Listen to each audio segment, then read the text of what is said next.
Salutations, everybody. It is Matty here today, and there have been a lot of great things coming out on the MetaQuest 3 as of late. You had things like Batman Arkham Shadow and Triangle Strategy VR drop, and in particular, Triangle Strategy is what we're going to be talking about today. Meta reached out, wanted to sponsor this video, and this is one of the easiest yeses I have ever had. The reason being is we already reviewed Triangle Strategy over on Retro Rebound a few years ago. This is a strategy RPG from ArtDink as well as Square Enix, and it is absolutely wonderful from top to bottom. I spent about 40 hours with it around its original launch, and now they've brought it to MetaQuest 3, and I will completely admit, when this was first announced, I went, okay, hold up.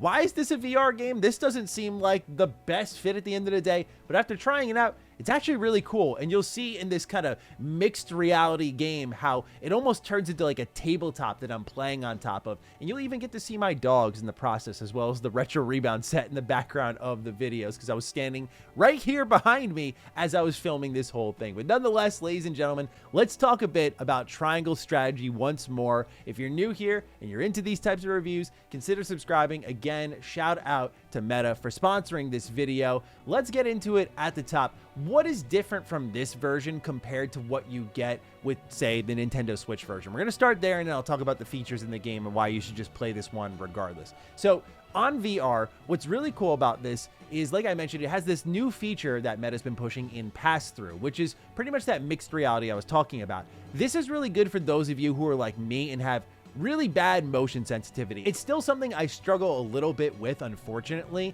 It's not as bad as it used to be. For those who don't know, just brief story time, I had really bad motion sickness and vestibular migraines for like 2 years straight, and finally got everything sorted out this year. But I do have just general motion sensitivity where things like VR, I can only tolerate so much, and it's definitely like a muscle I have to gradually work out, and things have to be perfect. Like I have to rest the headset just right, which is why I love MetaQuest 3. It's nice and light. It's nice and comfortable. Like, they have a lot going on that makes VR accessible for me, but being able to see the room around you while you're playing your game is a huge deal for those of you who are beginners in VR. So I like how they handle things here. You can change it to your own custom background if you'd like to, but for me, you're going to be staring at that Retro Rebound set a lot in this video. I apologize, but it just makes it a lot easier for me to play. What's also really cool about the VR version is how interactive it really is. So in a lot of VR games, they're in first person, right? You're interacting with the world around you. But what will happen in this game is you're going to see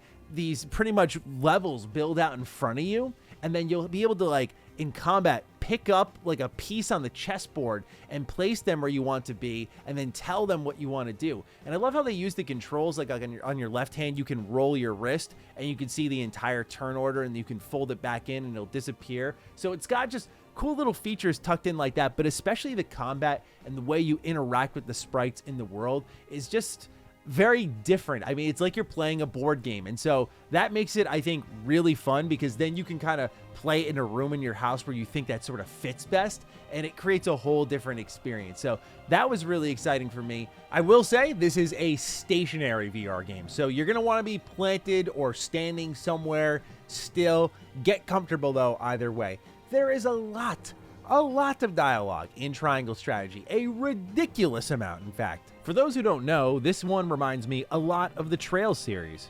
And the Trails series, for those who haven't paid attention to that, is a long-running JRPG franchise with some of the most ridiculously long cutscenes I've ever experienced as a gamer. And some of them are the best written I've also experienced, but they can go and they can world build, and we'll talk about that in a little bit. But just know this is a stationary VR experience, so you might want to find a seat on the couch or on the recliner or on a chair or whatever you sit on to game and play there, because otherwise you're going to get sore just standing there staring at dialogue for a long while. But what's also cool in combat is how you can kind of walk around the battlefield, because say in Nintendo Switch, you'd be able to just rotate it with the right analog stick, but now it's like you're looking down at a war table and moving the pieces on the board and assessing where everyone is, and you have complete visibility of everything right there in front of you. So it's very different. It's a really cool twist on it, and I just love that a big RPG like this has made its way to MetaQuest 3. You know, it's definitely, no doubt, a really strange pick, but that's kind of what makes it appealing. Is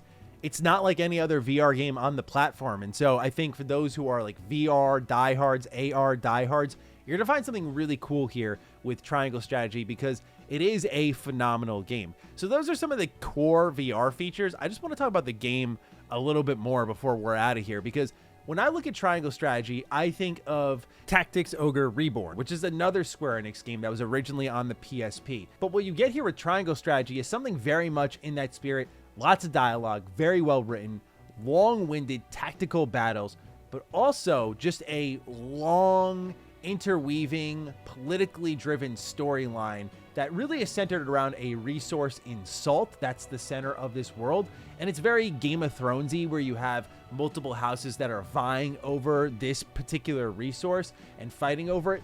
And what this game also has are the scales of conviction. So as you're walking around in this game, certain choices that Serenoa, your main character, is going to make are going to reaffirm his convictions. And they don't really tell you what those convictions are, because at certain points in the story, depending on what choices you have made, yeah, this is going to send you down different paths. And there is a golden path to all of this that you could look up if you'd like to. And I will just say, I would recommend it. But if you don't do that, you might make some choices and, well, people might die, and you may lose party members, and you may lose really great parts of the story, but like, it does have true choice and consequence, but it's all centered in a very heavily politically driven plot. And that's what makes it so engaging, so enthralling. What also makes it engaging and enthralling, at least for me, is the art style here. Of course, given that we've reviewed this on Retro Rebound, you know exactly why. It's that HD 2D art style that goes so far for myself and that audience. The reason being is it's a perfect blending of nostalgia and modernism. And that really is what the Retro Rebound spirit is at the end of the day, just blending in new with the old. But that art style embodies that exact feeling that we all have. The 16-bit sprites, the wonderful animations built on top of beautifully lit 3D environments, you know, that modern lighting, those modern particle effects, all that stuff packed into the game, making it look, again, both modern and nostalgic. Like, oh, I remember games that looked like this, but at the same time, they look updated for a new audience. It all started with Octopath Traveler, but it has just led to a stretch of awesome games. We actually just got another brand new one with the recently released Dragon Quest III HD 2D remake. I'm just really excited about this art style, and the idea that it could be brought to more and more people just lights my fire at the end of the day. But back to the scales of conviction, you're gonna wanna talk to pretty much anyone you can in the game and try to win them over to your side. Eventually, you're gonna have to make certain choices that'll go down to the scales of conviction, and all of your different party members are gonna have feelings on certain subjects that are stronger than others. And you want to try to convince people to see your side of the story based on certain dialogue selections that you will make.